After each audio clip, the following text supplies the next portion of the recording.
Hi, everyone. Thank you so much for being here today.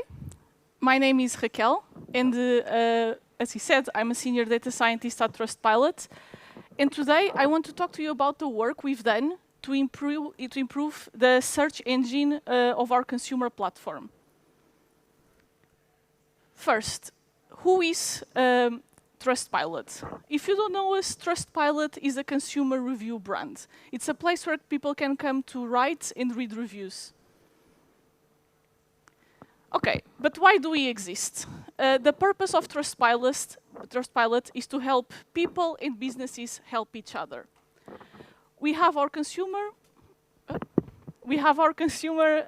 platform where people come to write and read reviews. And we also have our B2B platform where businesses can learn can engage with their consumers and can learn about what they're saying about them.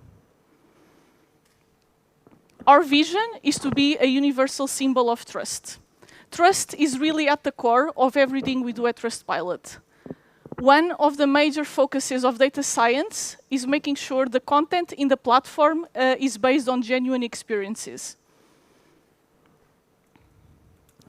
And finally, our mission is to be the most trusted and used consumer review brand globally. And how is data science helping Trustpilot in that mission? As I said, we have the trust and transparency team that do the work around the content integrity.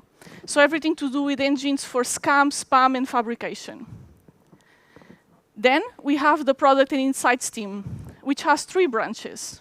The B2B, which makes modules for the B2B platform, like, for example, which main topics are being mentioned over time and what's the associated sentiment of those. We have the commercial team, which basically we build internal tooling to support sales and CSM. And finally, we have consumer, which is where I'm embedded. Okay, let's have a look at our consumer platform. The most common page on Trustpilot is the company profile pages. And this is an example. This is Trustpilot on Trustpilot. And we can see the number of reviews, some statistics. You can also read reviews, and businesses can reply to them. And then we have our homepage. On the homepage, you're able to explore specific categories if you want a recommendation for a company in a category. Or you can use the search engine, which basically enables you to find pretty much everything Trustpilot has to offer to reach any of those company or category pages. And that's really what I want to talk to you about today, the search engine. And why is this important? The search is one of the main entry points to consumers to our platform. Being able to match the correct page to the user intent is essential for good user experience. This is particularly important when we consider the app, because in the app, that's really the only way you have to find any other page. And if the search experience is not good, people are just going to bounce. Okay, let me just show you an example of a typical search flow. People can start and search for a company. We have a drop-down which updates as you type. And then people might hit search and land on the search results page.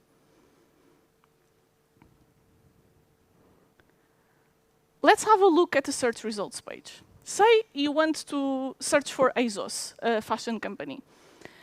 For that query, we are going to populate 2 sets of results. We have 2 engines. One, which is going to show relevant categories for that query, and another which is going to find the relevant company pages.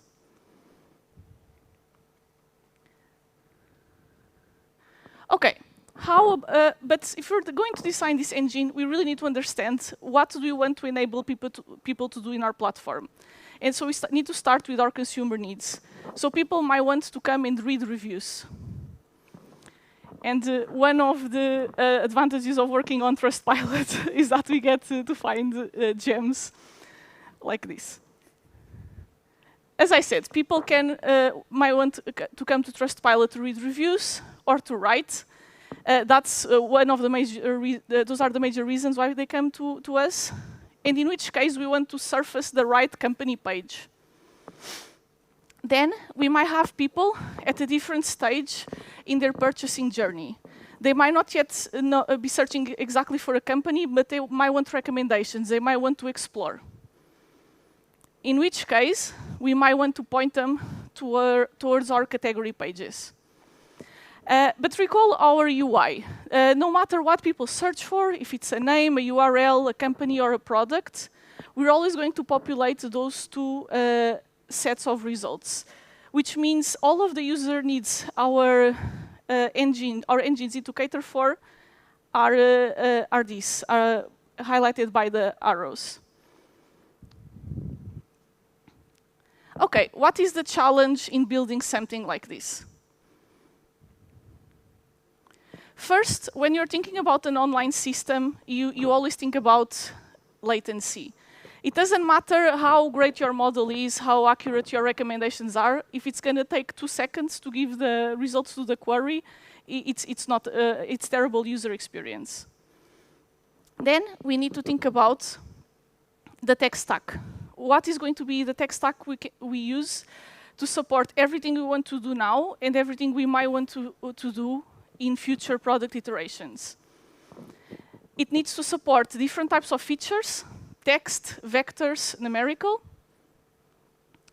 And after that, you need to think about how you're going to get training data for your model. One very obvious source is going to be past click-through data. You showed something to the user, they clicked X, that's great signal. But that's not enough. If you only use that data, you're only basically going to end up with the same engine you had to begin with. You need to think about what are the other use cases you want to cater for, and make sure you gather data to represent that. Then you need to think about modeling choices and training. And finally, which success metrics are you going to use for offline validation, A/B testing, and long-term monitoring of your engine? And specifically at Trustpilot, we have another challenge. Our infrastructure is dual cloud. Our ML pipelines are on Google Cloud, and our consumer site is on AWS, which means it doesn't matter where the model gets trained. At inference time, because of latency, we need to have the model in AWS. And that's how we ended up using OpenSearch as a tech stack. OpenSearch supports text matching, keywords, and also near neighbor search, which we need when we want to do search in the text embedding space, if we want to do semantic search.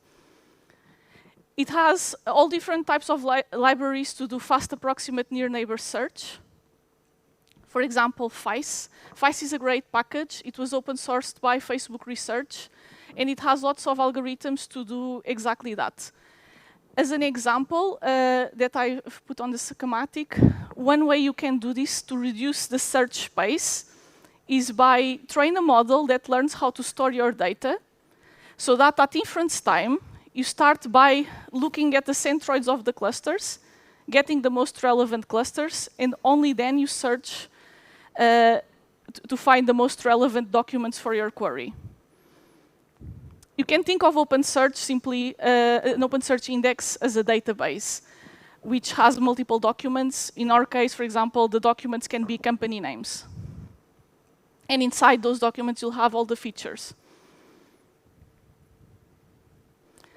Okay, as I said before, we have 2 engines. We have one to populate the category search results, and we have another one for the business search. I'm going to talk about both, and I'm going to start with the category search, which is, for example, you might want to buy a new air fryer.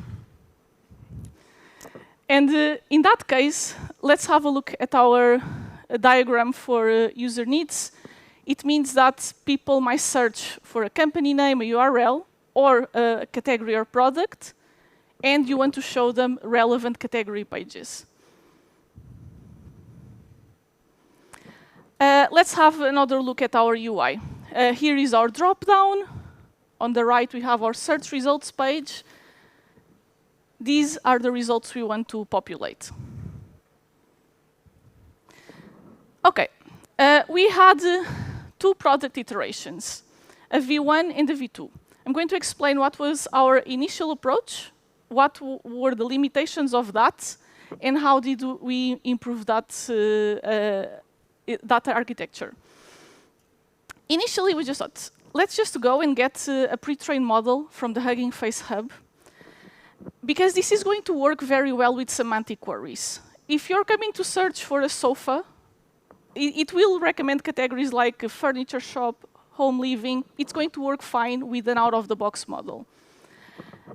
So the idea was simply, let's embed the categories, we embed the query, we do near neighbor search, cosine similarity, and we find the most relevant categories.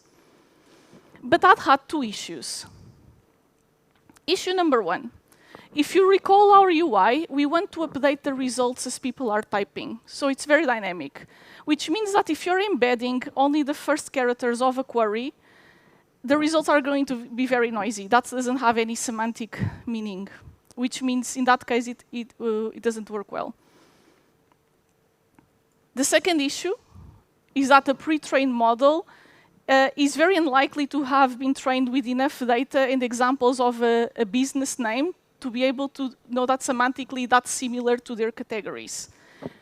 In the case where people search for a company name, we're not going to also show good results.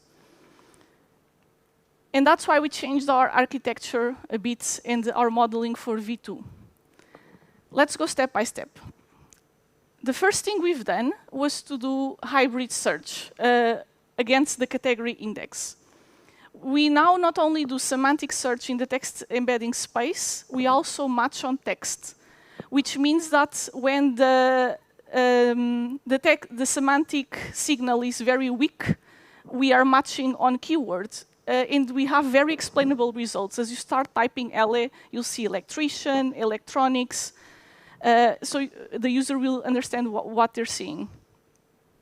And then for the business, the issue where we don't get good results for the business when people search for a business, we decided to use our business search. And the idea is, if we can get the right company with our business search, that company is associated to some categories. So we just extract those categories and they're relevant categories in case people want to look for other similar companies to that one. We combine everything, we rank the results, and we show it to the user. Okay, what do we need to do next? We need to think about our training data. As I said before, the first type of data we're going to use is the historical clicks. That's has a lot of signal, but we need more data sources. We need to be able to have coverage on those new use cases we want to solve for. And for that reason, we need to create some synthetic queries, and write example like this. So initially, people would search sofa, and we're already showing them home furniture shop. If they clicked, that's a positive signal. But now, for example, if they search for a URL like monzo.com, they probably, if they want similar companies, they want to search in bank. And then we need to think about our success metrics. And we consider two main metrics for this. The NDCG score, which stands for Normalized Discounted Cumulative Gain. And it's simply a metric of ranking quality. It's not only about showing the relevant results, it's about showing them as high up as possible. And then the second metric is precision. I show you 5 categories, how many of those were actually relevant. We take all of this, the data, the metrics, and we fine-tune our model weights, which we then use for A/B testing. And we did do an A/B test. We had control and 2 variations of the new architecture. And as soon as we start diverting some traffic to that, we immediately saw an uptake in the click-through rate. When we found our winner model and deployed, we now have a new plateau of click-through rate, which is 36% higher than before. And our ranking quality also went up by 33%. Okay, but what does this mean to the consumer? It means that as soon as they'll start typing in a query, they're going to see relevant results. And when they search for a company, we're going to be able to find the right categories. And that's it for the category search. Now, the business search. So this might be, for example, you had an experience, you want to leave a review like this. And coming back to our diagram of user needs, it's when we want to show relevant company recommendations. Looking at our UI, these are the results we want to populate. Similar to the category search, we also did 2 product iterations. We started with the model, then we had some issues, so we had to improve those. The business search is a much more difficult problem than the category search. First, we have about 4,000 categories, but we have millions of businesses. And that's when latency starts getting an issue, especially if you want to use text embeddings. Then it's a much less a model or a problem much less amenable to treating it as a semantic problem.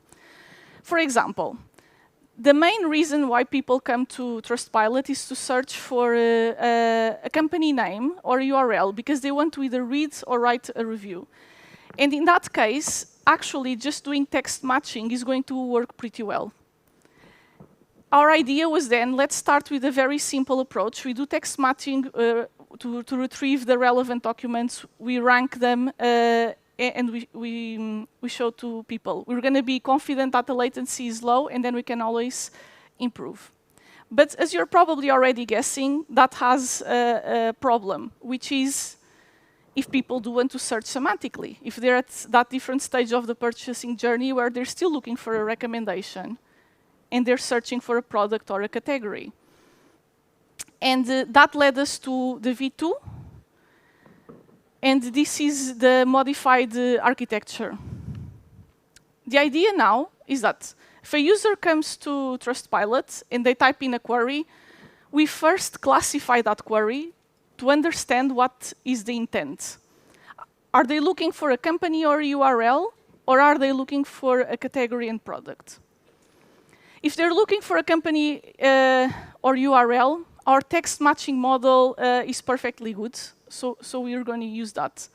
However, if they do want a category or a product, we're going to have to do semantic matching.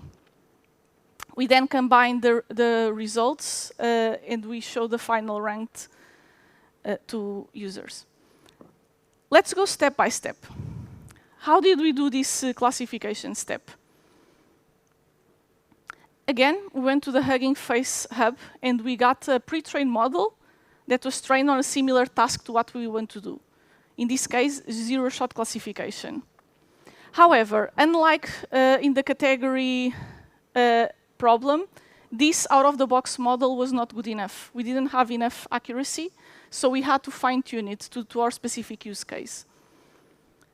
And to do that, we also use the framework from Hugging Face. It's a few-shot learning approach called SetFit. And we labeled some data. And the cool thing about SetFit is that you actually don't need much labeled data to improve the accuracy. The way it works is it uses contrastive learning to fine-tune the embeddings, and then you just basically use a classification head on top of those new embeddings. We labeled 700 examples, which is definitely not a lot. It's something I could do in a day, a very boring day, but it's doable. It's not a huge overhead. And we were able to massively increase the accuracy from the pre-trained model to the fine-tuned from 36 to 94%. And on top of that, it's 18 times faster. I really recommend you check out this framework. OK, let's go to the what we've done for the semantic matching. We started again with a pre-trained model, the same we use for the category search, but again, this was not good enough for the business search. Because it's one thing to compare a semantic query to the names of categories that are very semantic themselves. The other thing is to have a model learn to combine a query to a text representation of a business. In that case, we also had to fine-tune the model. And the way we've done it was by using the triplet loss. And for that, you need to construct a data set which has an anchor, which is the query, then a positive example and a negative example. And the idea is that we want to minimize the distance to the positive example while maximizing the distance to the negative example. Let me show you a mock example of how this could look like. Say you want to search for a sofa. Probably IKEA is a good company to show, but Marks and Spencer's not as much. OK, what is the impact for our users? This model is not deployed yet. It's something we're looking at A/B testing very soon. But the idea is that we're going to be able to cater not only for the post-purchase and validation stages of the journey, when people want to write or read reviews, we're going to also be able to cater for the exploration stage, where people are still looking for recommendations. And just to give you an example, this is what we currently have. So if you search for a semantic query, like flower delivery, you see the results are not great in this instance, and they heavily match on the name and URL. However, with the new model, we're going to have much more semantic recommendations. Before we finish, I just want to talk a little bit about working cross-functionally. Before I joined Trustpilot, I was used to working in a centralized data science team, and it's only at Trustpilot where we work embedded in the product teams. And I think particularly for this type of project, that makes a huge difference, because this is truly a multidisciplinary effort. It's very important, and some of the learnings I've made while working on this project was you really need to engage with your product managers every step of the way and still make sure you're looking at the right requirements. Are you solving for the right business consumer needs? What's the latency that's acceptable, and so on. Then talk to the engineers and MLOps if you have that function, because if you don't, you risk designing something that's not going to be easily deployable. And also, they might have to build some infrastructure for this, and you need to give them, obviously, as much heads up as possible so they can do their research and get started. And lastly, do talk with the designers and the people that do user research, because they have really good insights. I'm going to share with you a lesson learned from while working on this project and why I should have engaged with design much earlier. So this is our UI, right? Let's say I build my semantic model. Now people can search for plumber and see results. You see here, you have the trust score, OK? You have the number of reviews, the name, the URL. Fundamentally, this doesn't tell you if this is a plumbing company, right? You don't have enough context as a consumer to understand this is relevant for you. On our search results page, however, we show the categories. So here you're going to be able to have enough context to know what you want to explore more. But the thing is, these things take time for designers to do. If most users are in most users are in mobile, where you have very limited real estate, it takes a few iterations to be able to put all that information there. And as we worked on this project, we started thinking about the things we want to do after. For the business search, the first thing we want to do is to do name entity recognition of the query, because people might search for a company, a location, different things. And that will improve our matching against the right fields. Then we want to do location-based search. Because if a business is online, it doesn't really matter. You just care about where they ship. But if you're looking for dry cleaners, you want something within a specific radius. And lastly, we also want to look at personalization. Because if I search for a fashion company, the results that are relevant for me will probably differ for my mom or my partner. And finally, if there's something you would like to, that I would like you guys to take away from this talk, is start with the user needs before you start designing. Think about what do you want to solve for. Then think about, it's not just about creating the most accurate model. Latency is very important in a search engine. Think about how you're going to get all the data to train and validate your models, because it needs to have good coverage on all the use cases you want to enable. Think about the complexity of the problem. It might be, like in our business search, that you don't need to start with semantic search straight away, and you can already add a lot of value. So if your problem can be solved more simply, start with a simple solution. Think about whether you need whether you can use an open search model, or if you need an open source, or you need to fine tune. I showed you examples of both. The category search, the out-of-the-box model was good enough, but for the business search, we had to fine-tune both models to have good enough results. And finally, this is truly a cross-functional project, so make sure you engage with all the disciplines. And shout out to SetFit. It's a great framework if you're not familiar with it. Thank you so much. Do check out our iOS app. You can download it with the QR code, and I'll take questions.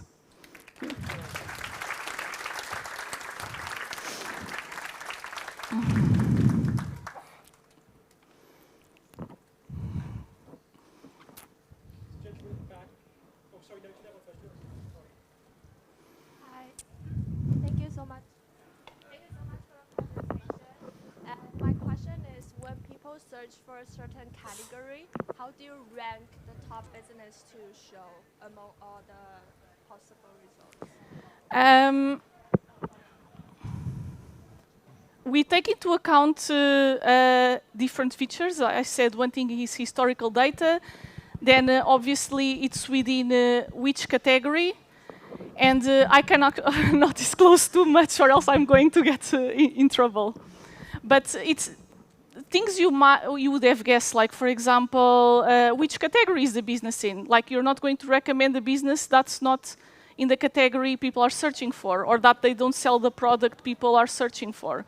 And you do have historical data you can train. Yeah, hope it helps. We've got a question here. Yeah. Question, yeah, sorry, it was hidden. I saw from your presentation you have a very strict intent classification, so either you are searching for a business or for a company name, and so the company name you use keyword search and the other semantic search. But what would you do for a mixed search in case a user search for both in the same box, or eventually in case I only know a company by synonyms? For instance, instead of searching a company called sofa, I search for couch. Yeah. Sorry, if a company, if you search? It means because very often I search a company, I don't know the name of the company, but I more or less know the name, so I know it by synonyms or a corrupt version. So it depends. If it's a synonym, is completely different from the name. The keyword matching is not really going to work. But that's where semantically, that's why the semantic search is going to fix that problem. So you always resort to semantic search when you fail the keyword search, because that was the point. Yeah. So we send two different payloads, one keyword to the Open Search Index, one it's keyword matching and one it's semantic. But then there's also a ranking model that takes into account the results from both before ranking them and displaying them. So it's not that it always does keyword matching or semantic, it does both. And what does the classification do in this case? The green classification box. The classification helps, for example, to decide how much weight. One of the parameters on the ranking is that initial classification. Okay, now it's clear. Thank you. We've got another question here, actually. Cool. Thanks for the talk. So a quick question on the sentence transformers models that you had. Yeah. From my understanding, they're mostly designed for sort of longer input. So did you have to do anything different on the tokenizer or anything to handle really short queries? At this moment, we haven't. We used, and I gave you mostly examples of queries that are quite short, just to keep it simple, but sometimes people do search for longer queries. They might search for a company name, but then they might be interested in a specific location. So yeah, the answer is no, we haven't done anything special. Got one question. Yeah. Thank you very much for the talk. I wondered about location-based search, which is something that you mentioned at the end, especially with the examples you brought up with in terms of plumber or electrician, because I think location comes in really handy there. Yeah. As they're very often just individuals or like few people in the company. Would you say then that would the approach be to use location as a kind of downstream task once you've done the first bit that you've explained? So you do the semantic search combined with the keyword search, and then you'd add in the location afterwards as a downstream task, or would that be part of the first initial step? It will be part of the first initial step. So OpenSearch has a plugin to do exactly search in a radius, like Euclidean distance. As long as you have the latitude and longitude of the business, when you send a payload to OpenSearch, you can send multiple things. It can be hybrid, like in the category search. You can say, I want to match on the name, on text fields. I want to match on the text embeddings. I also want to search based on this radius. And all of these things are going to have different weights, which you learn with the training data. And the same thing, then there's a ranking step, which again will have weights that you learned from your training data. Amazing, thank you.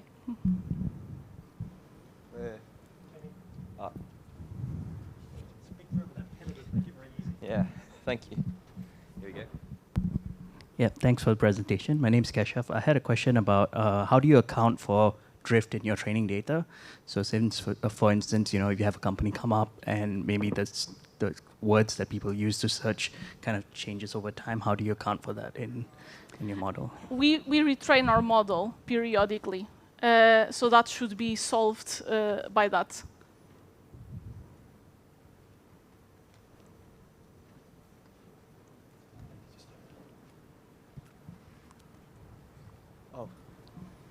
Here we go, round two. Could you talk a little bit about your A/B test design on search? Yeah. So for our A/B test, for example, the one we've done for the category search, we had our control, which it was our V1 model, and then we had slightly variations on our new model. And we basically look at success metrics, like I said, the NDCG score and the precision, and we have tracking, so we can see. Those are just two examples of the metrics we look at. But if you add tracking, then you can see which experiment is performing better. That's all set up by the engineers. So. And then you do traffic split in half-half? We did a third. Yeah, exactly. Yeah.